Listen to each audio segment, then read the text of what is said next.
Units, unit types, and the way they are organized into a cohesive fighting force are important factors to consider when assembling a platoon in bolt action. These elements will be examined in this tutorial. Before force structure and platoon selectors are looked at, a rundown of unit types available will prove useful, particularly to those new to the game. There are 3 basic unit types in bolt action: infantry, artillery, and vehicles. Much has already been presented regarding the rules for movement and shooting for units in previous tutorials, but not their roles. Please note that the units and their abilities, if any, will not be described in exhaustive detail. A fighting force operates most effectively when coordinated by 1 or more officers, though command and control is still possible if they are taken out of action. When pressure mounts and the pin markers stack, an officer's morale-boosting presence will sorely be missed.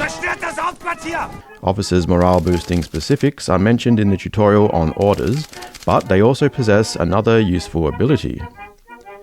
U-Men Snap to Action, referenced as Snap 2 for brevity's sake, simulates the officer's ability to issue commands to his men, seizing the initiative, and skillfully coordinating their actions. Put on your battle bells, lads! It's time to earn the king's shilling! Tally-ho! When an officer is activated, the player may opt to use the Snap 2 ability to immediately draw extra order dice and assign them to nearby units. Once the officer's activation has been completed, the units issued orders in this manner may then act in whatever order the player chooses. Once all Snap 2 order dice have been resolved, order dice are drawn out of the bag randomly as usual. Platoon commanders have 2 extra orders that may be given to units within 6 inches, while company commanders have up to 4 extra orders that may be given to units up to 12 inches away. Note that the officer must still make a successful order test to use this ability if it is affected by pin markers, and the down order may not be given to the activated officer. The Snap 2 ability is activated at the very beginning of the officer's activation only, so keep that in mind when planning any maneuvers using this ability. It cannot be used to activate other officers, and officers in reserve cannot use this ability until they enter the battlefield. Medics keep friendly soldiers fighting fit, though they are not miracle workers. Anytime a unit within 6 inches of the medic sustains a casualty, roll 1 die. On the roll of a 6, the medic manages to keep the wounded soldier in the fight. This ability only works for wounds inflicted by small arms, so heavy weapons and high explosive wounds cannot be treated, nor can wounds sustained in close quarters combat. Note that being non-combatants, medics cannot capture objectives, initiate assaults, or operate weapon systems aboard transports or other vehicles. Taking a medic unit out of action does not count towards any victory conditions. Forward observation officers come in 2 varieties: artillery and air force observers. Along with calling in support from their respective service, a very useful ability added in 3rd edition is the fact that they can act as spotters for any friendly units that can make use of indirect fire.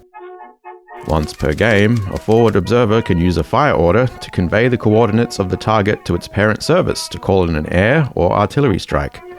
Advance or ambush orders cannot be used for this purpose, and this ability cannot be used when off-table or in a transport vehicle. Air strikes and artillery strikes are resolved differently. With an artillery strike, the coordinates need only be a location on the battlefield that the observer has line of sight to. A token of some kind is used to mark exactly the point where the strike is intended to land. This can also be a building, empty or otherwise. Artillery barrages affecting buildings can be found on page 158 of the core rulebook. An airstrike, on the other hand, requires a clearly seen enemy unit or a building as a target, even if it is empty. Both strikes have their own tables to resolve damage and pin marker placement, but we won't go into those in this tutorial. In short, the artillery strike has a substantial area of effect where pin markers are liberally dispensed and a small chance of dealing devastating damage, whereas the airstrike has a greater chance of dealing damage to its designated target, but less pin markers applied in general. Both also have a chance to backfire, so there is always an element of risk to the player that uses them. Generally speaking, the infantry will comprise the backbone of a player's force. They will do most of the dying and a good deal of the killing. Ground will be taken and held by the infantry, and most objectives will be won by them. An infantry squad typically has 5 to 10 units, one of which is the squad leader, and a variety of weapons depending on the nationality, theatre of war, and period of the war. Bolt-action rifles are generally the basic firearm that an infantry squad is armed with.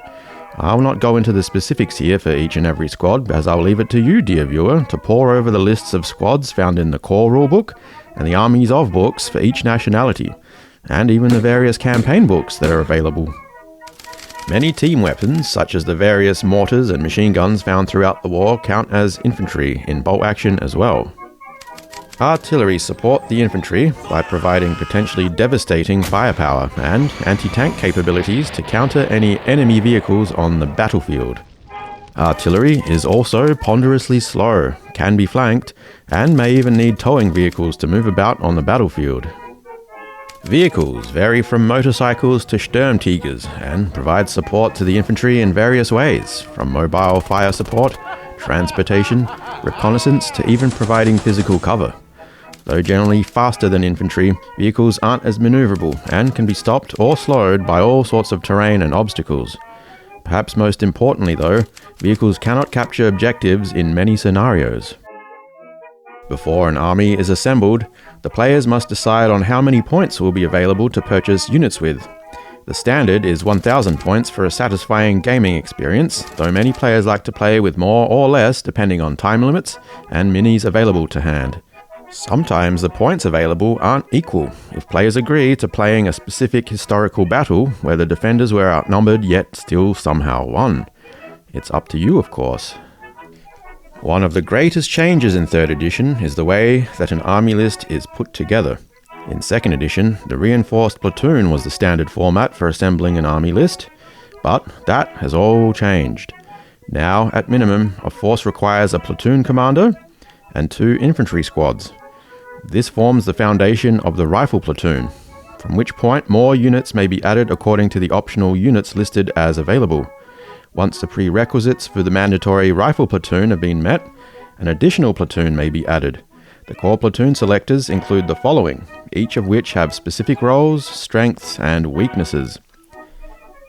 Each platoon will have a mandatory unit requirement which will involve purchasing an officer and 2 units of the listed types for the platoon. On top of that, a single company commander is also available to add to further bolster the force's morale and initiative. An important fact to mention here is that once a single rifle platoon has been purchased, you can add one of each other platoon type. So, if, for example, 2 artillery platoons were to be added, a second rifle platoon must first be added. However, if you wanted to add a single heavy weapons platoon, a single armored platoon, and a single engineer platoon, then you'll still only need 1 rifle platoon. To aid in this task, Warlord Games have created an app to help neatly put together an army list, though it is a paid-for service, however. Many people also like to use the free Easy Army site to put together a list, though if you're anything like me, you'll just stick to pencil and paper. It's slower, but more reliable if you have the books at hand and the most recent erratas and FAQ. You'll find links to these services in the description below. And that concludes the tutorial on unit and force selection. Thanks for watching, and make sure to subscribe and share if you found anything presented here to be of use. Don't hesitate to add a comment for whatever reason, as your messages are always read, and we really do love to hear from you.